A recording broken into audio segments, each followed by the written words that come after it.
এটা হচ্ছে রজস, রজস্বেতানি। রজগুণের তিনটে লক্ষণ হলো লোভ, প্রবৃত্তি আর কর্মের উদ্যম। কর্মের উদ্দেশ্য না জেনে হঠাৎ করে একটা কর্ম করার জন্য একটা আগ্রহ হয়ে এসে আরম্ভ করে ফেলে।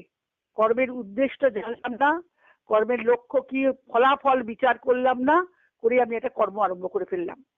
সেটা হচ্ছে আরম্ভ, তাকে বলে আরম্ভ। আর গীতায় বারবার বলছেন, দুবার বলেছেন, দ্বাদশ অধ্যায়ও আছে, এইখানেও আছে, সর্বারম্ভ পরিত্যাগী গুণাতীত সউচ্চতে।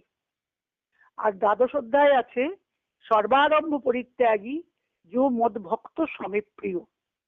যার কিছুতেই আরম্ভ করে না, সে হচ্ছে আমার প্রিয়। আর গুণাতীতের লক্ষণ কি? ওই উদ্যম নিয়ে কোনো কর্ম হঠাৎ করে শুরু করে না, এইটা হচ্ছে লক্ষণ। আর তমোর লক্ষণ কি? নিদ্রা আলস্য প্রমাদ। নিদ্রা আলস্য প্রমাদোত্তম, এটা তমগুণের লক্ষ্য।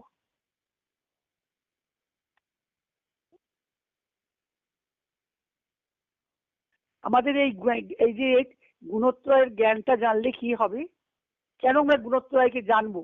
আমার মধ্যে যে আছে, মা যে বলছেন আগে নিজেকে চিন্তার উপরে কর্তৃত্ব করো, আত্মকর্তৃত্ব সংযম অভ্যাস করো। কেন করব?